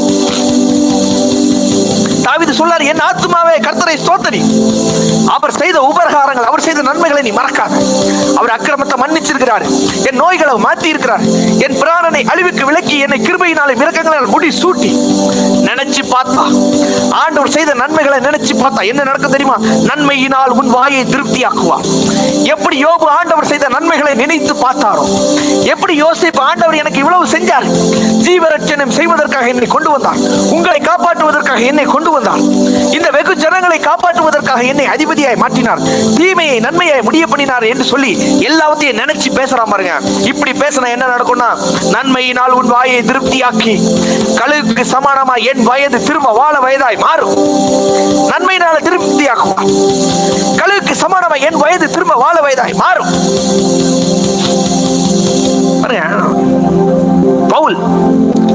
பவுல் வந்து அப்போஸ்தலர்களை துன்பப்படுத்துறது, ஸ்தேவானை கல்லெறிஞ்சு கொன்றதெல்லாம் இவர் தான் முக்கியமா இருக்கிறார். இப்ப இவருக்கு ஒரு என்கவுண்டர் நடந்து அப்படியே ஆண்டவரை நான் என்ன செய்யணும், நான் அடிமை அப்படின்னு சொல்லி ஆண்டவருக்கு ஒப்பு கொடுத்தா. இப்போ ஒப்பு கொடுக்கிற வேலையில் ஆண்டவர் சொல்லாரு, நீ எருசலேம்ல என்னை பத்தி எப்படி சாட்சி கொடுத்தியோ, எருசலேம்ல என்னை பத்தி என்னெல்லாம் சொன்னியோ, அதே மாதிரி நீ ரோமாபுரியில சொல்லணும். நீ ரோமாபுரியில என்னை பத்தி சொல்லணும்னு சொல்லிட்டு அகிரிப்பா அப்படிங்கிற ஒரு ராஜா, அகிரிப்பா ராஜா முன்னாடி போய் நின்னுட்டு இவன் போய் பேசுறான். இப்படி எல்லாம் நடந்திருக்குது, இயேசு வருவாரு, வந்து சிலுவையில் மரிப்பார், 3வது நாள் உயிர் தழுவார் சொல்லிட்டு அவன் எதையெல்லாம் அனுபவித்தானோ அதையெல்லாம் ரோமாபுரியாகிய அகிரிப்பா முன்னாடி நின்று பேசுறான். அன்னைக்கு ஆண்டவர் என்னை சவுலே நீ ஏன் என்னை துன்பப்படுத்துகிறார் அப்படின்னு சொல்லி ஆண்டவர் என்னை குறித்து பேசினார். அதெல்லாம் அறிக்கையிடுறான்.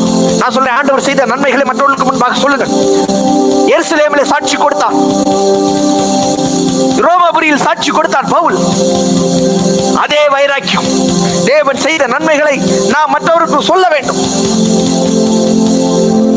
அடுத்து சொல்றேன், இந்த காயத்தின் நேரத்தில் தேவன் உங்களை உயர்த்துகிறார். முதல்ல சொன்ன காயத்தின் நேரத்துல நல்லதை மட்டும் பேசுங்க. இந்த காயத்தின் சூழ்நிலையில் நல்லதை பேசுங்க.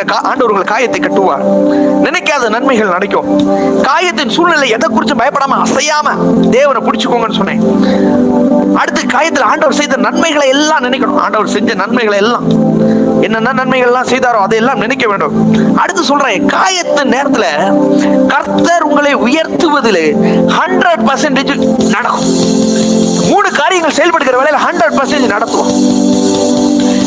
கர்த்தர் தரித்திரமடைய செய்கிறார், ஐஸ்வர்யமடைய பண்ணுகிறார், அவர் தாழ்த்துகிறார், உயர்த்துகிறார்.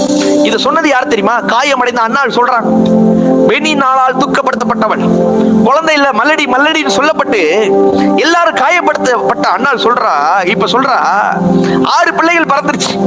6 காயப்பட்ட நிலைமையில 6 பிள்ளைகள் பிறந்த நேரம் இவ சொல்றா பாருங்க, கர்த்தர் தரித்திரம் அடைய செய்கிறவரும் ஐஸ்வர்யம் அடைய பண்ணுகிறவரும் இருக்கிறார். ஆண்டவரின் ஐஸ்வர்யம் அடைய பண்ணுவார், உயர்த்துகிற கர்த்தர்.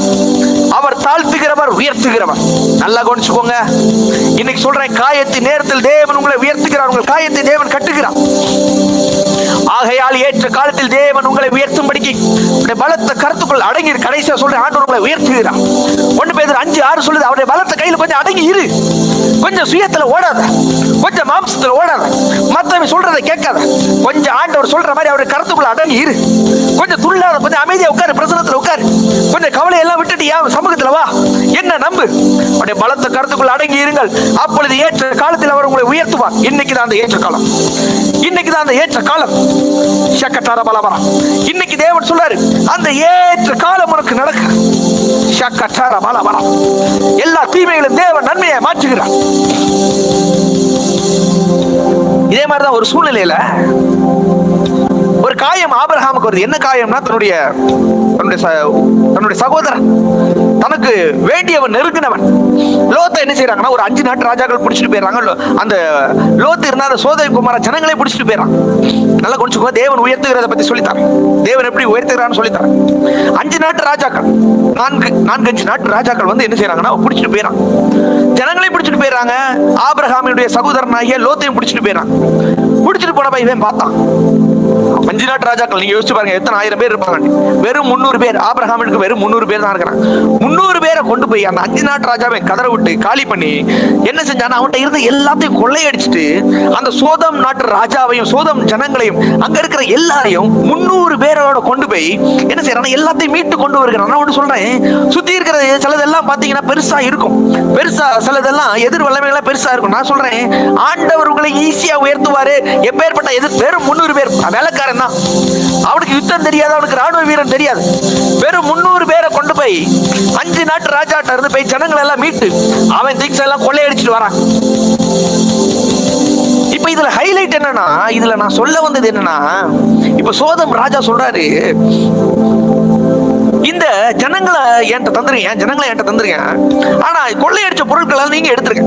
அந்த 5 நாட்டு ராஜாக்கள் இருந்து கொள்ளையடிச்சோம் இல்லையா, கொள்ளையடிச்ச பொருள் எல்லாம் நீங்க எடுத்துருங்க.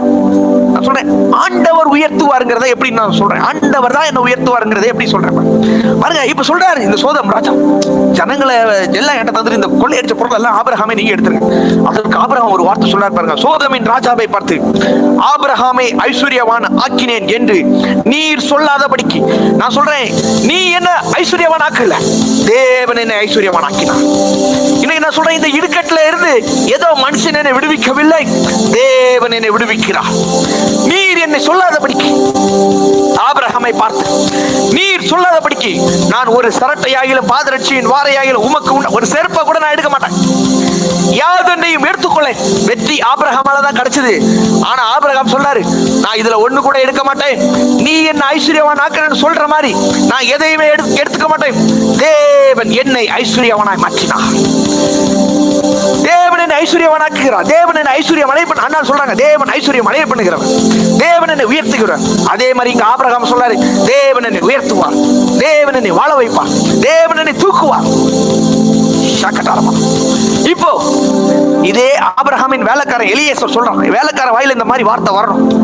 இன்னைக்கு நம்மளை சுத்தி இருக்கிறவங்க வாயில இந்த மாதிரி வார்த்தை வருதாங்கிறது ரொம்ப முக்கியம்.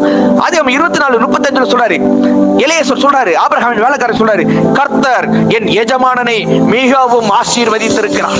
இந்த வார்த்தை நான் சொல்ல, ஒரு நாள் உங்க தலைமுறைகள் சொல்லப்போது, ஒரு ஆள் சுத்தி இருக்கிற சொல்ல போறாங்க, கர்த்தர் என்னை மிகவும் ஆசீர்வதித்திருக்கிறார், அவர் சீமானாய் இருக்கிறார், கர்த்தர் அவருக்கு ஆடு மாடுகளையும் வெள்ளியையும் பொன்னையும் வேலைக்காரரையும் வேலைக்காரியும் ஒட்டகங்களையும் கழுதையும் கொடுத்திருக்கிறார். என்ன வார்த்தை, என்ன வார்த்தை! கர்த்தர் கொடுத்தார், கர்த்தர் கொடுத்தார், கர்த்தர் கொடுத்தார். தேவன் நன்மையாய் முடிய பண்ணுகிற கர்த்தர், தீமையை தேவன் நன்மையாய் முடிய பண்ணுகிற கர்த்தர். வேலைக்காரன் ஒரு வாயில ஒரு வார்த்தை வருது. இன்னைக்கு நான் உங்களை பார்த்து சொல்றேன், நீங்க காயம் அடைந்தது உண்மைதான், காயப்பட்டது உண்மைதான். அதுக்கு ஒருவேளை நான் கூட காரணமா இருந்துக்கலாம், இல்ல சில ஜனங்கள் கூட காரணமா இருந்திருக்கலாம், பிசாசு கூட காரணமா இருந்திருக்கலாம்.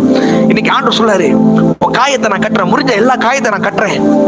நல்லத உன் வாயில இருந்து பேச பேச, எப்படி யோபு வாயில இருந்து நல்லது வருதோ அந்த நல்லதை பேச பேச நான் அசைக்கப்படவே மாட்டேன்.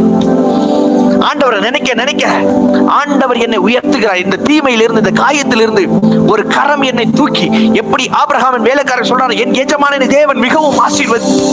இந்த ஆசீர்வாதம் இன்னைக்கு இணைஞ்சிருக்கிற பிள்ளைகள் மேல, உங்க மேல நான் தீர்க்க தரிசனமாய் இந்த வார்த்தைகளை பேசுகிறேன். ஆண்டவர் உங்க காயங்களை கட்டுகிறார். காயத்தின் நடுவில் நினைக்காத நன்மைகளை நீங்க பெற்றுக்கொள்ள போறீங்க. இந்த காயத்தின் நடுவில் தேவன் உங்கள் காயத்தை ஆற்றுகிறார். இந்த வார்த்தையின்படி பிதா குமாரன் பரிசுத்த ஆவியின் நாமத்தில் உங்களை நான் வாழ்த்தி ஆசீர்வதிக்கிறேன். ஆபிரகாமின் ஆசீர்வாதம், யோபுவின் ஆசீர்வாதம், யோசேப்பின் ஆசீர்வாதம், தாவீதின் ஆசீர்வாதம் உங்க வாழ்க்கையில் வந்து பலிப்பதா. எத்தனை பேர் ஆசீர்வதிக்கப்பட்டீர்கள்? எத்தனை பேர் இன்றைக்கு ஆசீர்வதிக்கப்பட்டீங்க? எத்தனை பேருக்கு ஆண்டவர் இந்த வார்த்தை எனக்காக தான் பேசினார்னு எத்தனை பேர் நம்புறீங்க? இந்த வார்த்தையை கனம் பண்ணும் விதமாக உங்க பொருளாதாரத்தை, உங்க காணிக்கைகளை, உங்க தசமபாக காணிக்கைகளை எங்கள் ஊழியத்தில் நீங்கள் கொடுங்கள். அப்பொழுது உங்களுக்கு கொடுக்கப்படும். விதைக்கிறவனுக்கு விதை பெருகும். விதைக்க வேண்டிய நம்பர், ஜிபே போன்பே நம்பர் சொல்றேன். உங்க காணிக்கைகளை விதைக்கிற நம்பர், கொடுக்கிற நம்பர் 9042550929 9042550529. ஒருவேளை இந்த அக்கௌண்ட் டீடைல்ஸ்ல தான் விதைக்கணும்னா நீங்க கால் பண்ணுங்க. நாங்க அதற்கான அக்கௌண்ட் டீடைல்ஸ் உங்களுக்கு கொடுப்போம். ஜிபே போன்பே இருக்கிறவங்க இந்த நம்பர்ல உங்க காணிக்கைகள், உங்க தசமங்களை விதைக்கலாம். இந்த வார்த்தையின்படி தேவன் உங்களை ஆசீர்வதிப்பார். அதுக்கப்புறம் நான் இப்போ ஜெபம் பண்ணி முடிக்க போறேன். அதுக்கு முன்னாடி நீங்க யூடியூப்ல சப்ஸ்கிரைப் பண்ணிக்கோங்க. நிறைய பேர் புதுசா பார்த்துட்டு இருக்கீங்க, யூடியூப்ல சப்ஸ்கிரைப் பண்ணிக்கோங்க. அப்பதான் இந்த 100 days prayer, இப்போ இது முடிச்சதான் அடுத்த 100 days prayer நம்ம திரும்ப ஆரம்பிப்போம். இது உங்க லைஃப் லாங் இருக்கும். உங்க வாழ்க்கை முழுவதும் இந்த மாதிரி ஜெபம் உங்களுக்கு ஆசீர்வாதமா இருக்கும். தொடர்ந்து எனக்கு ஒரு நாள் கூட விட்டுறாது. சொல்றேன், இணைந்தவர்களா இருங்க. இணைந்த வாழ்க்கையில நேற்று சொன்னேன் பாத்தீங்களா, இணைந்து இருக்கிறது ஒண்டியாய், தனியா இருக்கிறத விட சேர்ந்து இருக்கிறது ஒரு சூடு உண்டாகும், மணல் உண்டாகும் சொன்னேன் பாத்தீங்களா. இணைஞ்சிருங்க. உங்க வாழ்க்கையில பெரிய காரியங்களை தேவன் செய்ய போகிறார். இன்னும் நிறைய பேர் வர போறாங்க. சீக்கிரத்தில் இது 1000 மாறும், சீக்கிரத்தில் இது 1,00,000 மாறும். திரள் கூட்டங்கள் யூடியூப்ல உட்கார்ந்து பார்க்க போறாங்க. டெய்லி இந்த ஜெபம் நடக்குது. டெய்லி தேவன் உங்களை ஆசீர்வாதமாய் மாற்ற போகிறார். ஆண்டவர் பெரிய காரியங்களை செய்வார். நான் இப்ப ஜெபம் பண்ணி முடிக்கிறேன். அதுக்கு முன்னாடி சப்ஸ்கிரைப் பண்ணிக்கோங்க. அப்புறம் இந்த லைக் பட்டன் இருக்கு, ஒரு கை பட்டன் இருக்கு பாருங்க, ஒரு பட்டன் இருக்குதா, லைக் பட்டன். அதை அழுத்திக்கோங்க. அதை அழுத்தினாதான் மற்றவங்களுக்கு கொண்டு போய் சேர்க்கும். அதை அழுத்திக்கோங்க, அப்பதான் மற்றவங்களுக்கு கொண்டு போய் சேர்க்கும். அதுக்கப்புறம் உங்க நண்பர்களுக்கு குரூப்ல ஷேர் பண்ணுங்க, வாட்ஸ்அப்ல ஷேர் பண்ணுங்க, வாட்ஸ்அப்ல ஸ்டேட்டஸ் வைங்க, ஸ்டோரி வைங்க. ஆமா, இந்த வார்த்தைகள் மற்றவங்களுக்கு ஆசீர்வாதமா இருக்கணும் இல்லையா? உங்களுக்கு மட்டும் ஆசீர்வாதமா இருந்தா போதுமா? மற்றவங்களுக்கு ஆசீர்வாதமா இருக்கணும். பழைய காலத்துல நம்ம வீடு வீடா கொண்டு போய் நோட்டீஸ் கொடுப்போம், ட்ராக்ஸ் கொடுப்போம். ஆனா இப்போ அப்படி அவசியம் இல்லை. நீங்க ஒரு ஸ்டேட்டஸ் வைக்கிறனால, நீங்க உங்க நண்பர்களுக்கு ஷேர் பண்றதுனால இந்த வார்த்தைகள் கண்டிப்பா, இந்த வார்த்தை ஒருத்தருடைய வாழ்க்கையில தொடும். குறைஞ்சது ஒரு 30-40 பேருக்கு அதை நீங்க ஷேர் பண்ணுங்க. இந்த வார்த்தை காயத்துல இருக்கிற இந்த ஜனங்களுக்கு இந்த வார்த்தை இவர்கள் காயத்தை கட்டப்பட வேண்டும் சொல்லி இன்னைக்கு அவர்களுக்கு நீங்க ஷேர் பண்ணுங்க. வாட்ஸ்அப்ல ஷேர் பண்ணுங்க, இன்ஸ்டாகிராம்ல ஷேர் பண்ணுங்க, ஃபேஸ்புக்ல ஷேர் பண்ணுங்க. ஷேர் பண்ணுகிற ஒவ்வொரு பிள்ளைகளும் தேவன் 1000 மடங்கு ஆசீர்வதிப்பார். ஆண்டவர் அந்த இறுதியை பார்க்கிறார். ஜனங்களுக்கு இந்த வார்த்தை போகணும்னு சொல்லி நீங்க ஸ்டேட்டஸ் வைக்கிறீங்க பாருங்க, ஸ்டோரி வைக்கிறீங்க பாருங்க. ஆண்டவர் இதை பார்க்கிற, இதை பார்த்து உங்களை ஆசீர்வதிப்பார். நான் ஜெபம் பண்ணி முடிக்கிறேன். நாளைக்கு சர்வீஸ், நாளைக்கு சாயங்காலம், நாளைக்கு மதிய பிரேயர்ல, நாளைக்கு சாயங்காலம் 6 மணிக்கு ஹீலிங் சர்வீஸ் இருக்குது. சுகப்படுத்துதல் மற்றும் விடுதலை. நாளைக்கு ஃபுல் டைம் ஹீலிங் ஃபுல்லா ஹீலிங் பத்தி தான் பேசுவோம். அதை வியாதியா இருக்கிற யாருக்காவது நாளைக்குள்ள சர்வீஸ் நீங்க லிங்க் ஷேர் பண்ணுங்க. ஆமா, நாளைக்கு ஃபுல்லா ஹீலிங் சர்வீஸா இருக்கும். யாராவது வியாதியா இருந்தா அட்டன் பண்ணுங்க. கண்டிப்பா நீங்க அட்டன் பண்ணுங்க, உங்களுக்கு சுகம் நிச்சயம். நீங்க நேர்ல வரவங்க நம்ம சர்ச்சு ஈரோடு பெருந்துறையில இருக்குது. ஆமா, நீங்க வர்றதுக்கு நீங்க இப்ப இதுல இந்த கூகுள் மேப்ல ப்ராஃபட் ஹட்சன் சர்ச்னு போட்டாலே லொகேஷன் வந்துடும். நீங்க பார்த்து நேர்ல வரலாம். ஆண்டு பெரிய காரியங்களை சரி பண்ண ஜெபம் பண்ணி முடிக்கிறேன். Thank you Lord, இயேசு நாமத்துல. இன்றைக்கு இந்த வார்த்தைகளை கேட்ட இந்த பிள்ளைகளுக்காக நான் ஜெபிக்கிறேன் டாடி. இவர்கள் வாழ்க்கையில இன்னைக்கு சொன்னது மாதிரி இவர்கள் காயத்தை நீர் ஆற்றுகிற கர்த்தர். இவர்கள் காயங்கள் இன்னைக்கு ஆற்றுகிற தேவ கரம் இவர்கள் மேல இறங்குது டாடி. எஸ், காயத்தின் நடுவில் நினைக்காத நன்மைகள் இவர்கள் வாழ்க்கையில நடக்குது. பெரிய காரியங்கள் நீங்க செய்றீங்கப்பா. எஸ், இயற்கைக்கு மேற்பட்ட சில நன்மைகள், ஆரோக்கியங்கள் இவர்கள் காயத்தை கட்டுகிறது. பிள்ளைகளால் வந்த காயம், கணவனால் வந்த காயம், சுற்றி இருக்கிற ஜனங்களால் வந்த காயம், யாரால் வந்த காயமா இருந்தாலும் சரி, அந்த காயத்தை மாற்றுகிற கர்த்தர். இன்றைக்கு இந்த பிள்ளைகளுடைய காயத்தை நீர் மாற்றுவதற்காக நன்றி. கர்த்தர் தமது ஜனத்தின் முறிவை கட்டி, இவர்கள் முறிவை நீங்க கட்டி, என்ன பிரேக்கபா இருந்தாலும் சரி, ஏசாயா 30:26 30:26 படி இவர்கள் முறிவை நீங்க கட்டுறீங்க, அந்த பிரேக்கப்பை நீங்க திரும்ப கட்டுறீங்க. அதன் அடி காயத்தை குணமாக்குகிறேன், அது குணமாக்கி 7 மடங்கு பிரகாசிப்பீர்கள். இன்னைக்கு இந்த வார்த்தை இவர்கள் மேல நான் தீர்க்க தரிசனமா பேசி இந்த வார்த்தையை சொல்லி முடிக்கிறேன். 7 மடங்கு, எந்த இடத்துல நீங்க காயம் அடைந்தீர்களோ அந்த இடத்துல 7 மடங்கு அன்பை பெறுவீர்கள், நேசத்தை பெறுவீர்கள், சமாதானத்தை பெறுவீர்கள், சந்தோஷத்தை பெறுவீர்கள், நிம்மதியை பெறுவீர்கள், சகல ஆசீர்வாதத்தையும் 7 மடங்கு இந்த பிள்ளைகள் பெறுவார்களாக ஆசீர்வதிக்கிறேன். இவர்களுக்காக வானம் திறக்கப்பட்டதுக்காக நன்றி. இவர்களுக்காக வானத்தின் அக்கினி, ஆசீர்வதிக்கிற அக்கினி இவர்கள் மேல இறங்குனதுக்காக நன்றி. இந்த பிள்ளைகள் ஆசீர்வதிக்கிறேன் இயேசுவின் உயர்ந்த நாமத்தில் பிதாவே, ஆமென்.